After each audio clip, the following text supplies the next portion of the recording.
देखिए,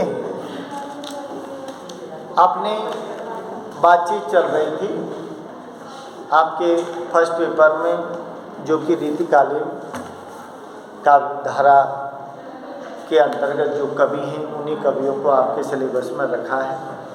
और अब अपना जो टॉपिक चल रहा था वो कौन सा चल रहा था? महाकवि भूषण, जो कि रीतिकाल के रीतिबद्ध धारा के कवि हैं।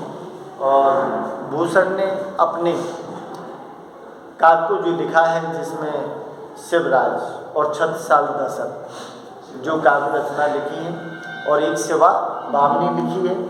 तो शिवराज शिवाजी के विषय में लिखा है और छत्रसाल दशरथ छत्रसाल जो कि पन्ना नगरी के राजा थे, जो सीधी बात है कि इनके दरबार में रहे होंगे, उनके आश्रय में रहे होंगे तो फिर वहाँ इसीलिए उन्होंने उनके विषय में उनका युद्धों का सजीव चित्रण और उनकी कीर्ति, उनकी यश, उनकी गाथा, उनका पराक्रम, उनका शौर्य, सारी चीज़ों का वर्णन किया है।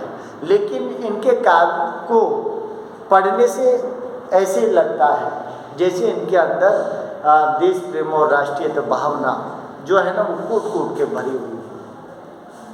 क्योंकि जिस तरह से वर्णन है, और वो वर्णन क्या है, सारी ही वीर रस में किया है, जिसमें वीर रस के साथ भयानक रस है, रौद्र रस है, उनका भी वर्णन किया है। ब्रज भाषा जो है और ओजस्वी वाणी, क्योंकि जब तक लड़ाई की जो भाषा है अपने जैसे राजस्थान की भाषा जो आदिकाल की थी वो कौन सी थी? डिंगल और पिंगल थी। ठीक है, डिंगल पिंगल ओजस्वी वाणी थी, क्योंकि राजाओं का जो चित्रण है, जिनकी उनका वर्णन, तो उन सारी भाषाओं का पूर्ण भाषा है, ब्रज भाषा है, रीतिकाल के प्रमुख कवि हैं। तो देखिए, अपने कल 6 तक हो गया था मेरी बुक के अनुसार, और आपके अनुसार कितने हैं? 5। अब उसमें दिया है, उसको देख लेंगे कौन सा सिलेबस से हटा है। तो देखिए कि लास्ट में अपन ने पढ़ा था 5वां और 6वां।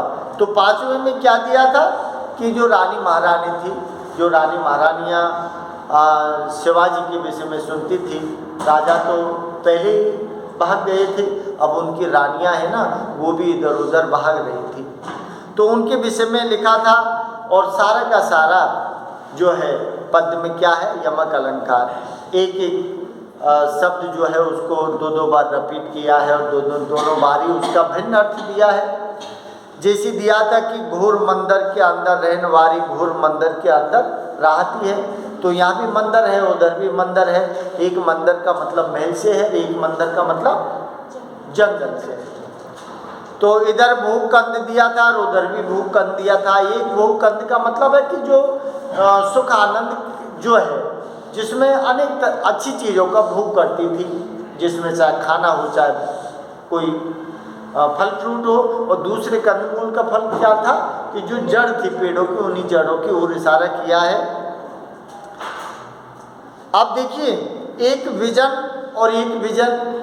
का मतलब क्या था कि जो दासी है, सेविका है, वो चंवर डोलाती थी, विजन बीजना जिसे अपन कहते हैं। एक विजन का मतलब है कि जंगल जंगल भटकती घूम रही थी। तो सारा का सारा जो है दिखाया है कि इसमें अलंकार, जो यमक अलंकार है वो रखा है।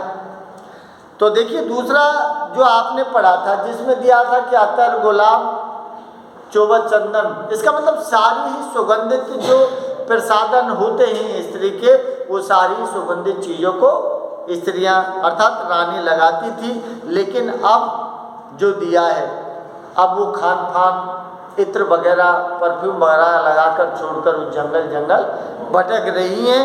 और जिसमें दिया था कि कभी वो हार पहनती थी जो उनके शरीर पर सुंदर लगता था, लेकिन वही हार अब दौड़ते हुए उनको बाधा उत्पन्न कर रहा है, इसलिए अपने हार को भी तोड़कर फेंक देती हैं।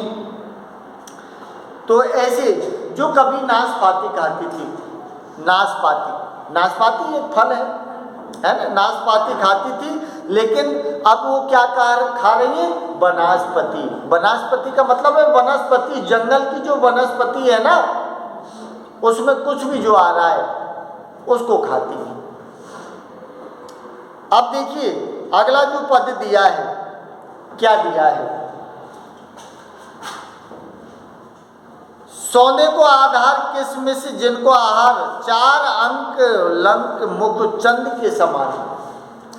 ऐसी आर्य नारी से राजवीर तेरे त्रास, पायन में छाले परे काय कुमलानी।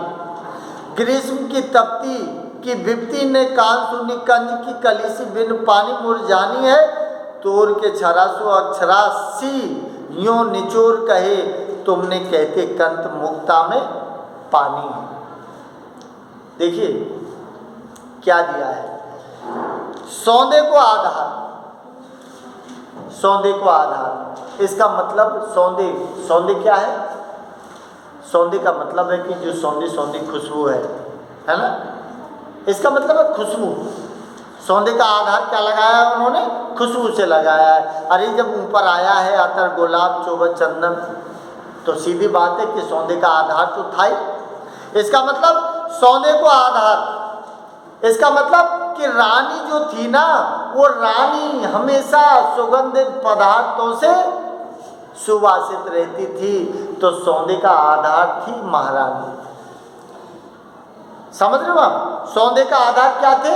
जो सुगंधित पदार्थ है ना, वो सारे पदार्थों को वो अपने काम लेती थी। और किसमिस जिनको आहार, किसमिस जिनको आहार, इसका मतलब है कि दाख बादाम और किसमिस खाती थी। अरे जो राजाओं की रानी है भाई, वो तो किसमिस खाएंगे, हैं, दाख बादाम खाएंगे। तो क्या दिया? किसमिस जिनको आहार, आहार मीन्स भोजन। अरे जिन रानियों का क्या था, जिन रानियों का किसमिस दाख बादाम भोजन था, और सौंदे अर्थात सुगंधित पदार्थ जिनके प्रसादन थे, क्या दिया है? 4 अंक,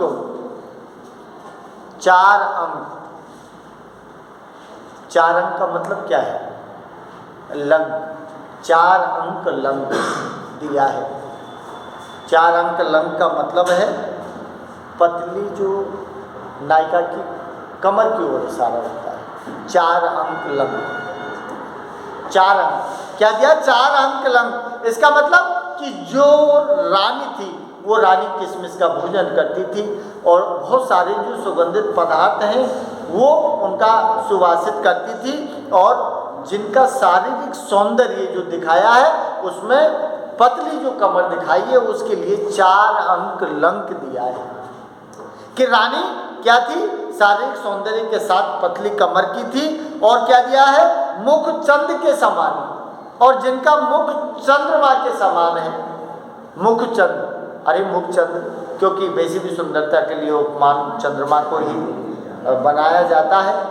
जहाँ सुंदरता वाली बात आती है तो मुख चंद के समान है। अरे चंद्रमा के समान सुंदर मुख वाली थी रानियाँ। अरे राजा तो वैसे भी सुंदर ही लाते होंगे, वो तो ऐसी वैसी बेचारी जो है उनका तो नंबर ही कहाँ आता होगा रानी बनने, तो वैसे भी सुंदर होंगी वो। क्या दिया है? ऐसे आर्य नारी से राजवीर तेरे त्रास। ऐसी आर्य नारी, ऐसी जो दुश्मनों की पत्नियां थी, अरे माने दुश्मन, नारी माने स्त्री, ऐसी जो दुश्मनों की स्त्रियां थी ना, शिवराज वीर तेरे, शिवराज, शिवराज का मतलब शिवाजी, तेरे क्या दिया है? त्रास, त्रास का मतलब भय और डर। अरे तेरा वीर योद्धा है शिवाजी, इसलिए वीर योद्धा होने के कारण उसकी वीरता से क्या है? सारी रानी महारानी डर रही हैं। क्या दिया है? तेरे त्रास, पायल में छाले पड़े। अब वो दौड़ रही हैं, जंगल जंगल भटक रही हैं, महलों को छोड़ भागी हैं, तो भाई पावन में छाले तो पड़ने ही हैं। जो स्त्री या फिर रानी कभी पलंग से नीचे नहीं उतरी और अब वो दौड़ लगा रही है तो छाले पड़े हैं। क्या दिया है? पायन में छाले पड़े। अरे वो रानी जो अरे नारी है ना, अरे नारी जो दुश्मनों की पत्नी जो महारानी थी ना, उन महारानियों को चलते चलते अब पैरों में क्या पड़ गए? छाले पड़ गए। काय को मलानी, काय, काय में शरीर, काया बोलते हैं ना, काया, काया मीन्स होता है शरीर, काय कोमलानी, और उनका जो शरीर है ना वो भी कोमला गया। अरे सीधी बात है कि पेड़ को पानी मत दो तो पेड़ मुरझा जाएगा, है कोमला जाएगा। अब ये जो शरीर है इसको खाने के लिए कुछ मिल नहीं रहा है, पानी भी उनको समय से नहीं मिल रहा है, बस एक ही डर है कि शिवाजी आ रहा भागो। तो फिर काया जो है ना उनका शरीर ही वो भी सौंदर्या जो सौंदर्यता है ना आभा वो चमक सा भी जाती रही, और उनकी काया है ना वो क्या हो गई, मुरझा गई, कोमलानी।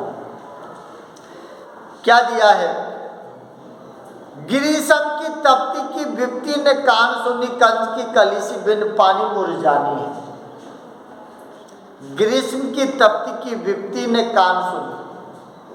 अरे जिन महारानियों ने ग्रीष्म ऋतु की तपती हुई दोपहर के विषय में कान सुनी, कानों से नहीं सुनी थी कि कैसी जेठ की दोपहरी हो और कैसी जेठ की दोपहरी में दादनी लगे, इसके विषय में भी वो नहीं जानती थी।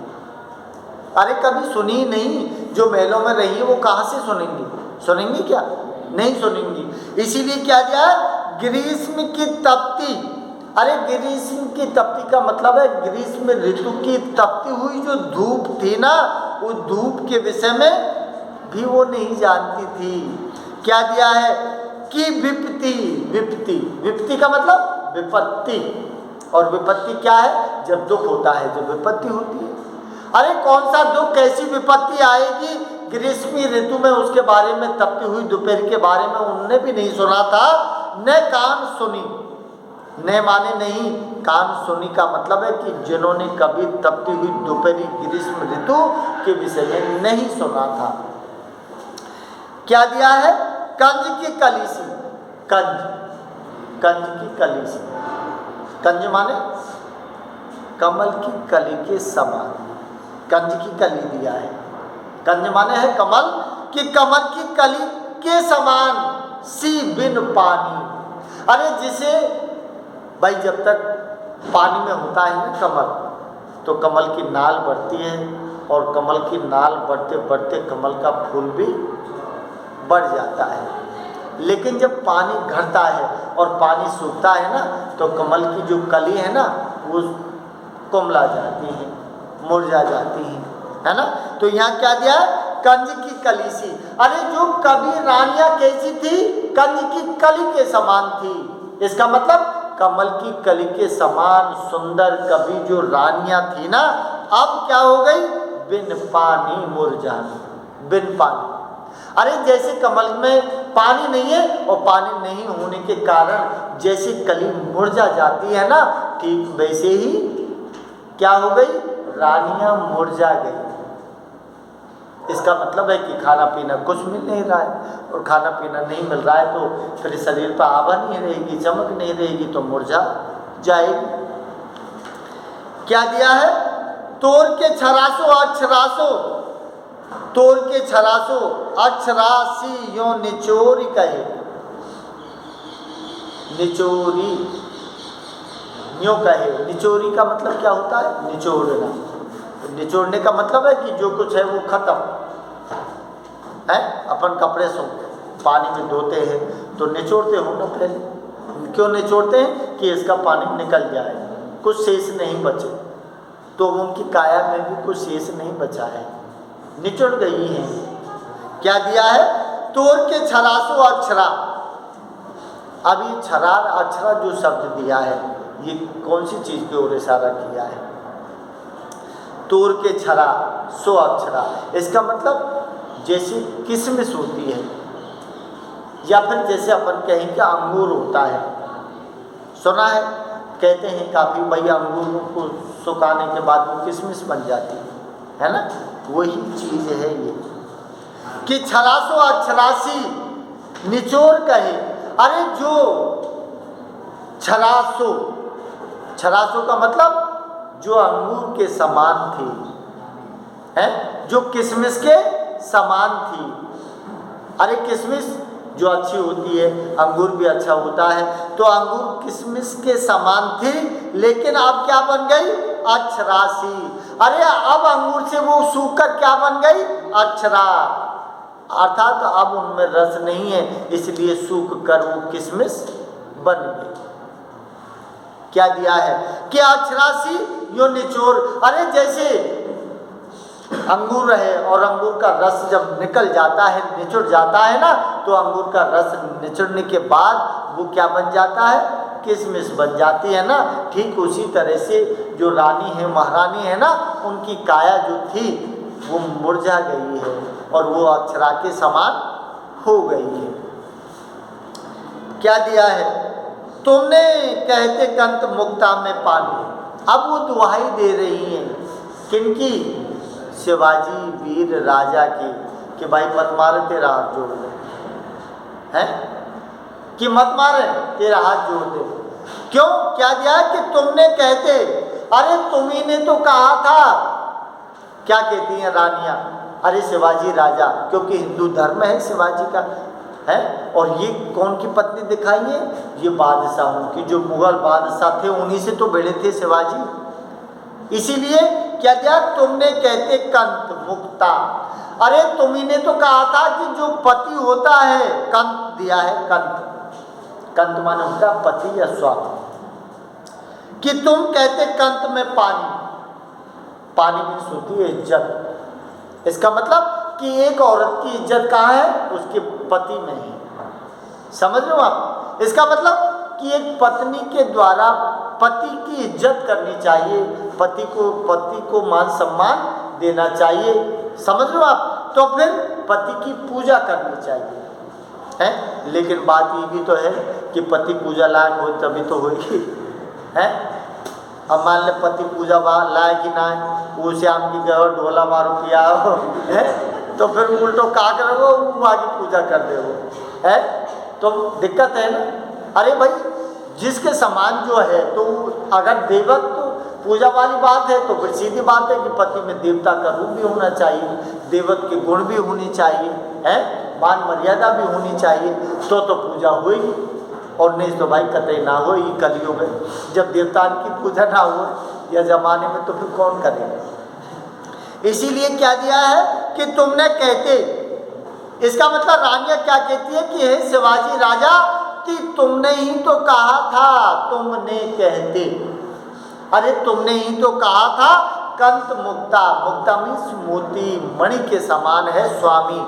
अरे स्वामी है ना, वही सब कुछ है और वही हमारी इज्जत है, तुमने ही तो कहा था। इसीलिए हम जो पति है ना, उनकी सेवा करती है, और जो पति घर छोड़ भागे तो हम भी छोड़ भागे।